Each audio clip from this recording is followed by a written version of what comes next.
ये पिक्चर जो है वो फ्रेडरिक सूरियो के द्वारा 1848 के अंदर पेंट की गई थी और इस पिक्चर के लिए उनका बोला जाता है जिस विजन के द्वारा उन्होंने पेंट की थी उसको यूटोपियन विजन कहते हैं। इसी चैप्टर के बारे में rise of nationalism in Europe के बारे में कुछ और जानकारी लेते हैं। इस चैप्टर के टॉप 50 एमसीक्यूज जो है जो प्रीवियस ईयर के क्वेश्चंस के ऊपर बेस्ड हैं वो आज हम इस वीडियो के अंदर करेंगे। सबसे पहला क्वेश्चन है, throughout the 19th and the early 20th century women and non organised men organise opposition movement demanding, जिसमें उनकी डिमांड सी equal work rights, equal education rights, equal political rights, none of these. अब इनमें से किन चीजों की demand की गई थी उस वक्त के दौरान? ये था इक्वल पॉलिटिकल राइट्स की, क्योंकि उस वक्त मोनार्की सिस्टम था तो इसलिए। सेकेंड क्वेश्चन है, why were types of conservative regime set up in 1815 in Europe? अब यहाँ पे कि कौन कौन से कंजर्वेटिव रिजीम जो हैं वो सेटअप किए गए थे, ऑटोक्रेटिक, अरिस्टोक्रेटिक, डेमोक्रेटिक या dictatorial? It was autocratic. Autocratic regimes जो थे वो 1815 के अंदर यूरोप के अंदर सेटअप किए गए थे। थर्ड क्वेश्चन में आपसे पूछा जा रहा है कि which of the following revolution was first known as the expression of nationalism? अब ये जो आपको ऑप्शंस दिए गए हैं जिसमें कि सबसे पहला आता है आपके पास में French revolution, Russian revolution, glorious revolution या फिर रेवोल्यूशन ऑफ लिबरल्स। इनमें से कौन सा ऐसा एक्सप्रेशन है जिसको फर्स्ट एक्सप्रेशन ऑफ नेशनलिज्म माना जाता है? So it's correct answer is French revolution. Fourth question is, identify the major aspects that helped in the formation of a nation state in Britain. Like in 1688 the monarch of Britain fought war with English parliament. कि 1868 के अंदर जो monarch थे Britain के, उन्होंने जंग लड़ी थी इंग्लिश पार्लियामेंट के साथ में। बी पार्ट आता है, the parliament through a bloodless revolution seized power from the monarchy. C part is, the British nation was formed as a result of war with Ireland and Wales. D part is the formation of nation state in Britain was result of many revolts. अब यहाँ पे था कि कौन से major aspect से जिसकी वजह से ब्रिटेन जो था वो एक नेशन और स्टेट बन पाया। Its answer is C, the British nation was formed as a result of war with Ireland and Wales. जो ब्रिटिश नेशन है वो आयरलैंड और वॉल्स के साथ जो जंग हुई थी उसके बाद फॉर्म हुआ था। Fifth question is, What did the Civil Code of 1804 bring about? 1804 जो कोड है वो किस चीज के ऊपर बेस्ड है? अब हमें पता है जो सिविल कोड है वो नेपोलियनिक कोड भी कहा जाता है 1804 का, जिसके अंदर क्या है कि इसके ये तीनों के तीनों जो हैं वो इसी की प्रॉपर्टीज हैं, यानी कि नेपोलियनिक कोड भी जिसको कहा जाता है, जिसके अंदर बाय बर्थ जो प्रिविलेजेस थे वो नहीं मिलते थे, और जो क्योंकि राजाशाही हटाई जा रही थी ना उस वक्त, और जो सब लोग हैं उनको कानून की नजर में इक्वल रखा जाता था, सबको प्रॉपर्टी का अधिकार था और उनकी प्रॉपर्टीज जो थी वो सिक्योर रहती थी। Sixth question is, who hosted the treaty of Vienna? It's options are Frederick Sorrieu, Victor Emmanuel, duke Metternich और द ग्यूजेपी गैरिबल्दी। अब इनमें से कौन ऐसा है जिसने ट्रीटी ऑफ वियना को होस्ट किया था? So it's answer is C, duke Metternich. Seventh question, Which of the following was not the result of the Treaty of Vienna in 1815? अब इनमें से कौन सा ऐसा है जो ट्रीटी ऑफ वियना का रिजल्ट नहीं है?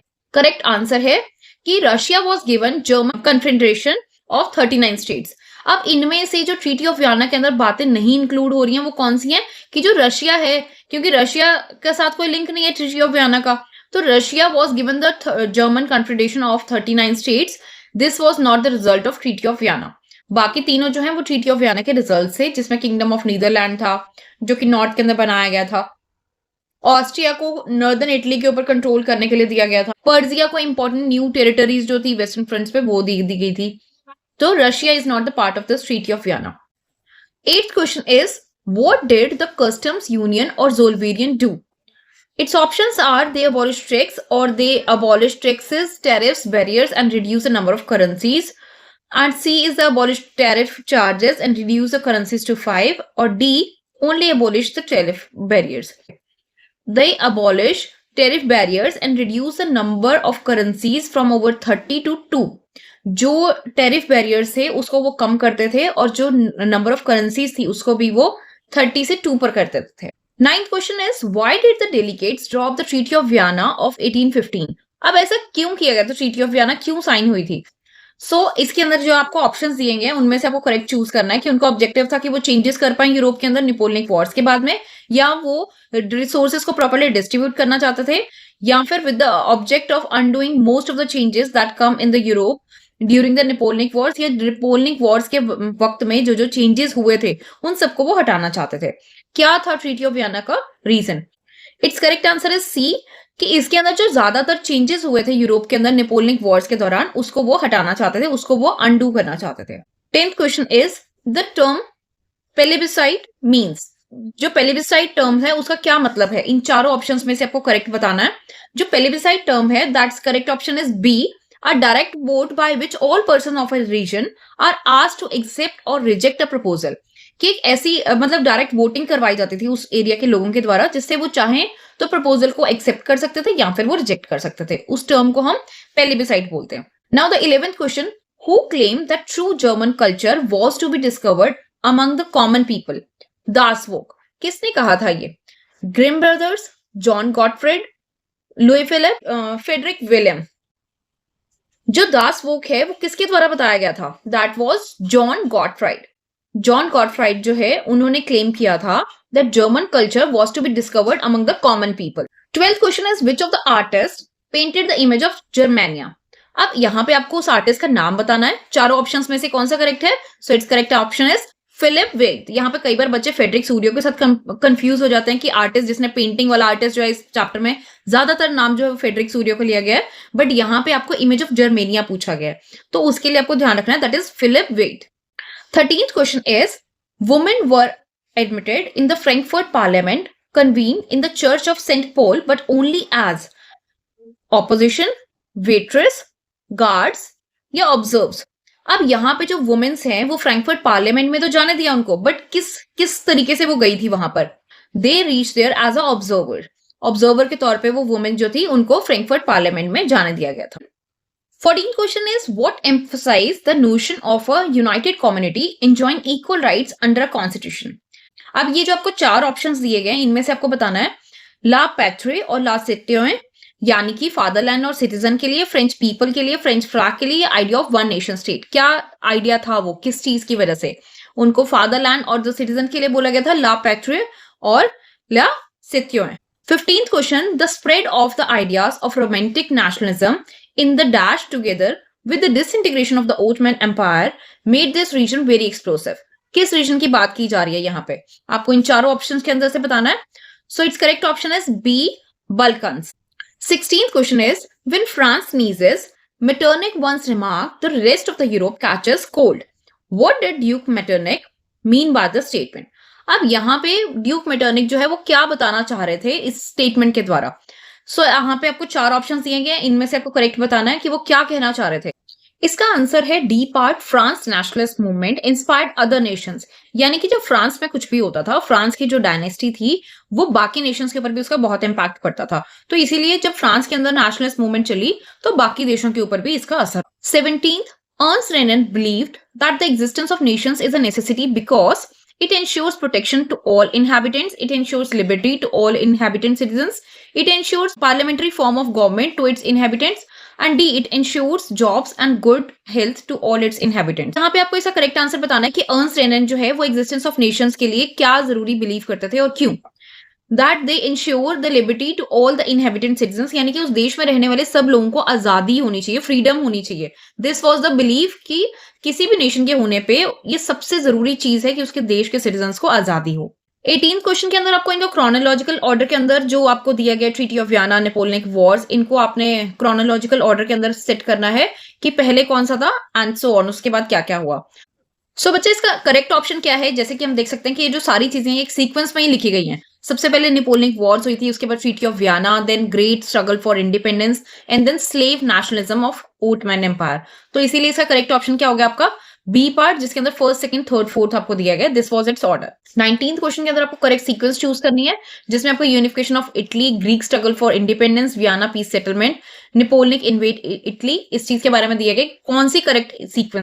अब इनमें से आपको बताना कि कौन सा करेक्ट है, किस सीक्वेंस के अंदर ये सब चीजें जो थी हैपन हुई थी। सो इट्स करेक्ट सीक्वेंस है, सबसे पहले नेपोलियन जो थे उन्होंने इटली में इन्वेड किया था, घुसपैठ की थी, फिर उसके बाद वियना पीस सेटलमेंट हुई थी and then Greek struggle for independence, इसके बाद में इटली जो था वो यूनिफाई हुआ था। 20th क्वेश्चन के अंदर आपको बोला गया कि state general was elected by the body of active citizens, और उसको क्या कहा गया था? पार्लियामेंट, कॉन्स्टिट्यूशन, एम्पायर या नेशनल असेंबली। जो स्टेट जनरल जो था वो इलेक्ट हुआ था एक बॉडी ऑफ एक्टिव सिटीजन्स के द्वारा, उसको क्या कहा गया था? Its correct answer is national assembly. 21st question, this treaty of 1832 recognise Greece as an independent nation. इस ट्रीटी के द्वारा ग्रीस को एक इंडिपेंडेंट नेशन कहा गया था। कौन सी ये ट्रीटी थी? Treaty of Versailles, treaty of Paris, treaty of Vienna या treaty of Constantinople? So its correct answer is Treaty of Constantinople. This treaty of 1832 recognized Greece as an independent nation. 22nd, the term Das Volks. Das Volk term जो है उसका क्या मतलब? Das Volk term है उसका क्या मतलब है? किस चीज को सिंबलाइज करती है वो? Common people, German philosopher, folk dance या फिर folk poetry? So its answer is A part, that Das Volk means common people. Next question is, he was the chief minister and the chief architect of the movement of national unification of Persia. अब इनके अंदर से आपको बताना है कि कौन था वो चीफ मिनिस्टर और chief architect. So it's correct answer is auto von Bismarck.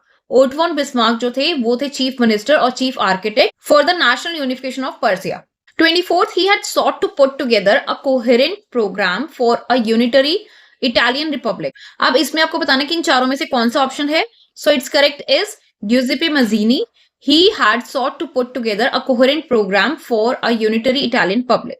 25th question, who among the following formed the secret society called Young? किसने फॉर्म की थी? So its correct answer is Giuseppe Mazzini. He formed the secret society called Young Italy. अब ये वाला question बच्चा repeat हो गया। I hope इसका आंसर आपको पता हो कि फर्स्ट एक्सप्रेशन ऑफ नेशनलिज्म कौन सा है। तो इसका आंसर क्विकली मुझे कमेंट्स में लिख के बता दीजिएगा।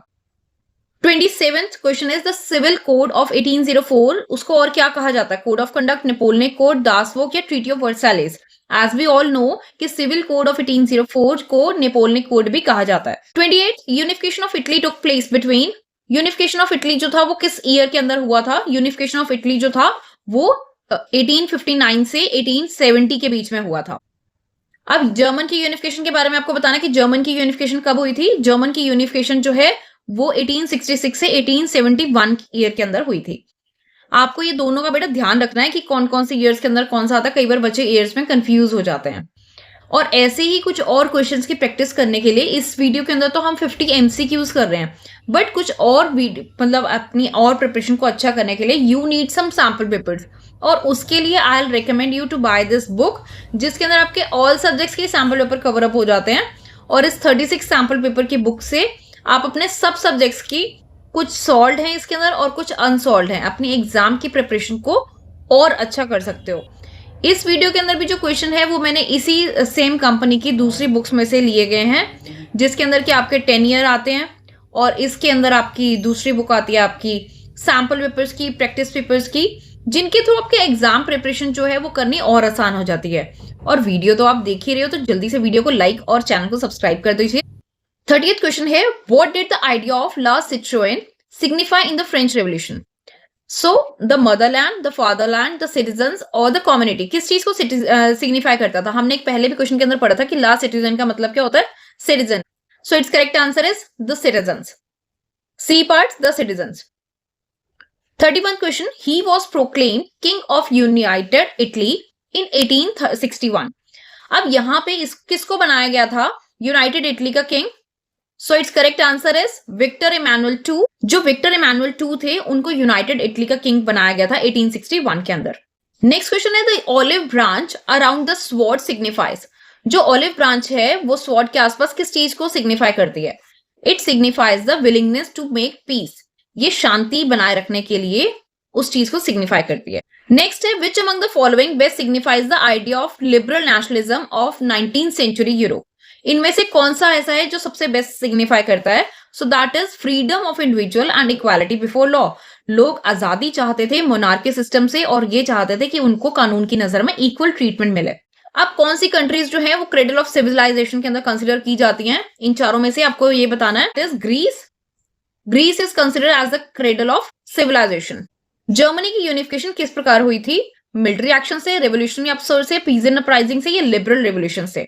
It unified by the military actions. Germany was unified by the military actions.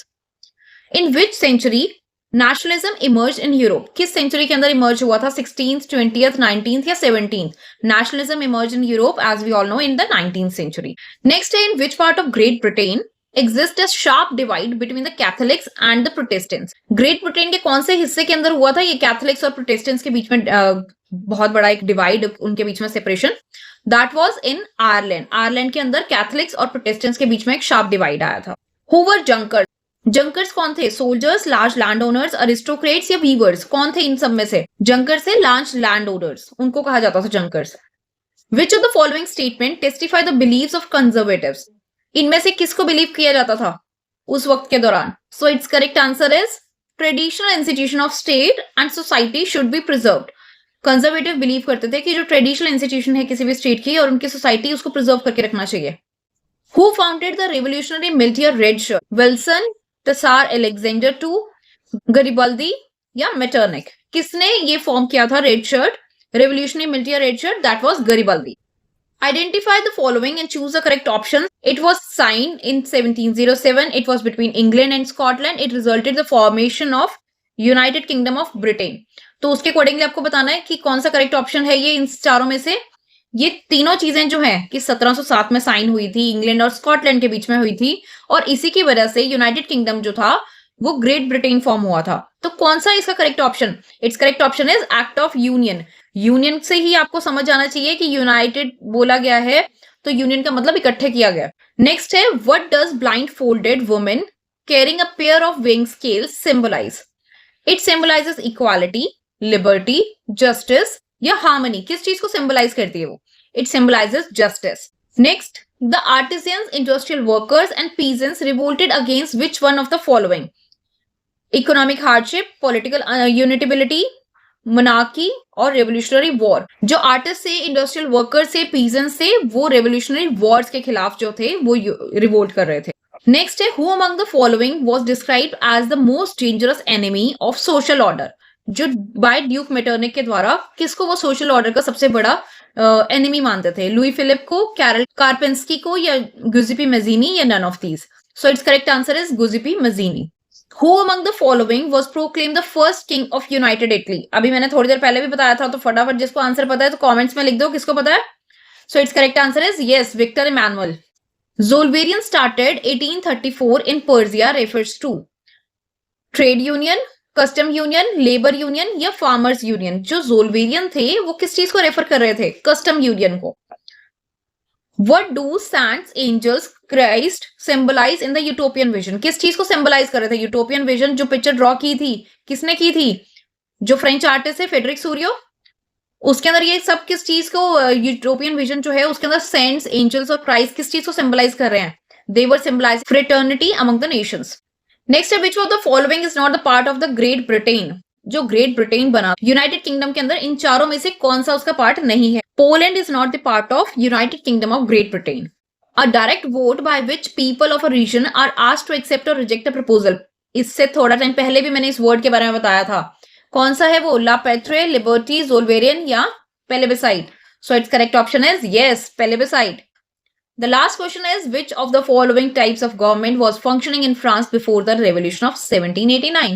किस टाइप की गवर्नमेंट थी? ये तो सबको आंसर पता ही होगा. Yes, that was a monarchy system. बच्चों, आई होप ये वीडियो आपके लिए हेल्पफुल रही हो. आपके एग्जाम प्रिपरेशन के अंदर हमने क्विकली 50 एमसीक्यूज किए हैं.